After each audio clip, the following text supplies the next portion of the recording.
మాట్లాడేటప్పుడు is age around 22 years. So ఆయన వచ్చినప్పుడు నేను అడిగాను, నేను వాట్ ఈస్ యువర్ క్వాలిఫికేషన్, మీరు ఏంటి ఎలా ఏంటి అని అడిగితే జనరల్ గా ఎంక్వైరీ చేస్తే నాకు తెలిసింది ఏంటి అంటే అబ్బాయి సరిగ్గా చదువుకోలేదు. సో నేను అడిగాను, కారణం అడిగాను, సార్ ఎందుకు చదువుకోలేదు మీరు సరిగ్గా, ఎందుకు ఎడ్యుకేషన్ అంత ఇది ఉంది అంటే అబ్బాయి ఒకటే మాట చెప్పినాడు, మా ఫాదర్ లేరండి మాకు, నేను చిన్నగా ఉన్నప్పుడే చనిపోయారు. అంటే మీరు చిన్నగానే కదా ఈ జనరేషన్ వాళ్ళే, సో మేబీ మీరు మీ ఫాదర్ ఇన్సూరెన్స్ తీసుకోలేదా, ఏం లైఫ్ కానీ టర్మ్ కానీ ఏమీ తీసుకోలేదా అని అడిగారు.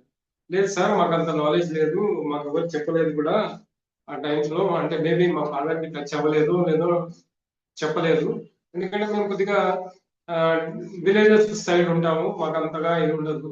సో ఈ పాయింట్ ద్వారా నాకు ఒకటి అర్థమైందంటే చాలా మందికి అవేర్నెస్ లేదండి, టర్మ్ ఇన్సూరెన్స్ కానీ లైఫ్ ఇన్సూరెన్స్ బట్టి అవేర్నెస్ లేదు.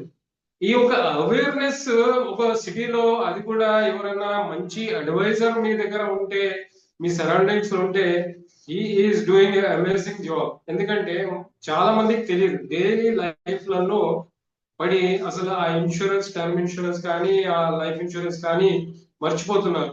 So anyway, thanks for this